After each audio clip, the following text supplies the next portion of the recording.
Hello, this is Dr. Sarah Amir, and today we are talking about craniofacial growth and development. Now we are going to discuss some terminologies related to growth. The outside and inside surfaces of bone are covered by soft tissue, cartilage, and osteogenic membrane. Within this covering blanket, there are areas known as growth fields. Growth fields are spread all along the bone in a mosaic pattern, and they are responsible for producing an alteration in the growing bone. Growth sites are areas where growth occurs and can be noticed. Although debatable, but growth sites does not possess the potential to initiate growth. But in these areas of growth sites, you can really notice the growth. Growth centers. These are special growth sites which control the overall growth of the bone. These are supposed to have an intrinsic power and potential for growth. So unlike growth sites, growth centers have the potential to initiate and control growth. Now we are going to talk about growth control. The human growth has a complex growth pattern, especially the craniofacial growth. It's mainly controlled by genetic factors or those inherent in the skull tissue themselves. Also controlled by the epigenetic factors, those are genetically determined, but their influence is indirect. What this means, it's like the eyes and brain, their structure and shape and size are genetically determined, and this shape and size affect and determine and influence the growth of the surrounding bones and structures. And we also have the local and general environmental factors that affect and influence growth in one way or another. Now we are going to discuss some theories of growth control. There are many theories discussing growth control.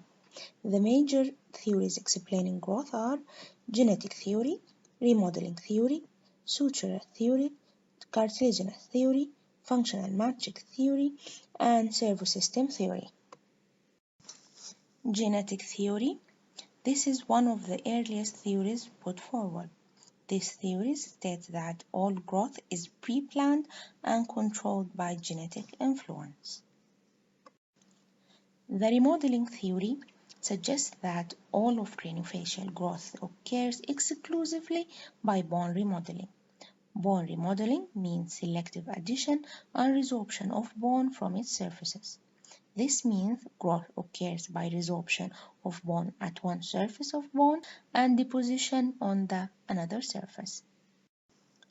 This can be seen at the cranial vault, where growth occurs via resorption of bone from the inner surface and deposition of bone on the outer surface of the cranial vault. يا اخوانا زي ما شايفين هنا في الصورة شايفين الكرانيال فولت هي وسعت من دون without انها to get thicker من جوه السيرفس من جوه حصل فيه resorption وحصل deposition للبون من برا فزي اللي حصل transition للبون from one side to another وسعت وكبرت without getting thicker من حتة حصل لها resorption ومن الحتة البرانية حصل لها deposition فكده كبرت ووسعت فدي الريموديلينج ثيوري بتقول إنه by الريزوربشن من الانر سيرفيس والديبوزيشن في الاوتر سيرفيس ده كده الجروث بيحصل. It's also seen in the maxilla and mandible where bone deposition occurs at its posterior surface. And as bone being deposited posteriorly, the maxilla and mandible grow and get pushed downward and forward. يلا بنفس الطريقة هنا لما يحصل الديبوزيشن اوف بون بورا posteriorly الماكزيلا أو المانديبل هنا في الصورة عندنا الماكزيلا دي بتتلزق كل ما يحصل deposition هي بتتلزق زيادة بتمشي قدام وبتمشي لتحت downward and forward فكده بيحصل الجروث بتاعها كده هي تكون زادت من ورا وحصل لها pushing downward and forward وتقوم باقي البونز تكبر معاها تمام؟ So this theory has three principles. The first one states that bone grows appositionally at surfaces, only appositionally.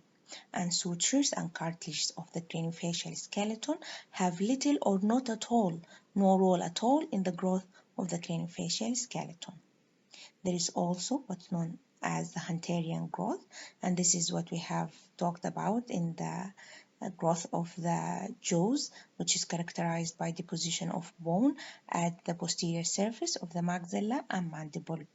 And there is a Claverian growth, and this is what we talked about when we talked about the cranial vault growth, where we have both bone deposition and bone resorption. And we have sutural theory. According to this theory, a suture has innate growth potential. He has the power to initiate growth and push bones apart. So it's not about the bone surface, it's about the suture. Growth and bone deposition does not occur at any surface, as the bone remodeling theory states. No, it occurs only at sutures. It needs a suture to grow. According to this theory, growth of the cranial vault is caused by sutural connective tissue that forces the bones of the vault away from each other. So the proliferation of sutural connective tissue in the suture surrounding the maxillary skeletal complex is the reason why the midface grow and being pushed downward and forward. Cartilaginous theory. This theory states that intrinsic growth controlling factors are present in the cartilage and periosteum, with sutures being only secondary. So, cartilaginous sites throughout the skulls are the primary centers for growth. And so, growth of maxilla is not attributed to the sutures nor to the bone remodeling theory, but to the cartilage of the nasal septum. Functional matrix theory. It states that the origin, form, position, growth, and maintenance of all the skeletal tissues and organs are always secondary, compensatory, and necessary responses to the chronologically and morphologically prior events or processes that occur in specifically related non-skeletal tissues, organs, or functional spaces.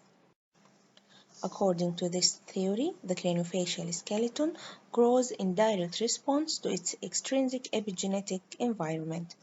This means that the primary growth is the growth of the functional matrix. This growth results in stimulation of the secondary growth of the skeletal unit. As stated by Moss, bones do not grow, bones are grown. So, the functional cranial components consist of two elements, a functional matrix and a skeletal unit. Functional matrix include a periosteal matrix and a capsular matrix. The periosteal matrix includes the muscle, blood vessels, and nerves. The capsular matrix includes the organ and spaces. The skeletal unit, on the other hand, is composed of microskeletal unit or macroskeletal units.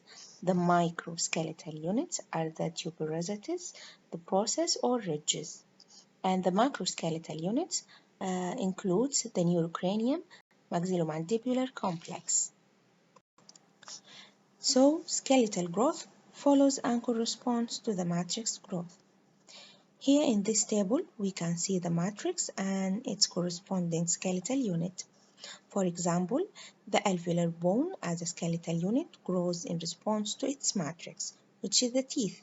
As the teeth grow, the alveolar bone grows. Also the eyes. The eye mass is related to the orbit, and according to the size and shape and growth of the eye mass, the orbit follows. And then we have the servosystem theory of cranial growth. According to this theory, craniofacial growth happens because of the growth hormones, growth signals, and feedback mechanisms.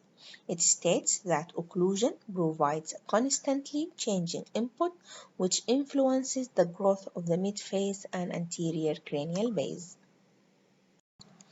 يلا الثيوري دي فكرتها شنو؟ إنه كلها إنها بتقول إنه الجروث هو معتمد على الجروث فاكتورز والجروث هرمونز والسيجنالز والفيدباك ميكانيزم، لكن كلها شغالة according لشنو؟ according للأوكلوجن، إنه كل ما الأوكلوجن يتغير الماكسيلا كل ما تتحرك downward and forward، والحاجات دي ما متحركة هي وقام الأوكلوجن يتغير، لا عشان الأوكلوجن بيتغير الماكسيلا gets pushed downward and forward أو تتحرك من الناحية التانية أو يحصل resorption في الانر سيرفيس بتاع الكرينيال فولت، إنه الحاجات اللي بتحصل دي كلها حاصلة نتيجة للتغيير بتاع الأوكلوجن، إنه هو الميجر كنترول بتاعنا، غير بالإضافة طبعا للهرمونز والجروث فاكتورز والحاجات دي، لكن إنه الميجر كومبوننت بتاعنا هو الأوكلوجن deviation. That's all for today. Thank you very much.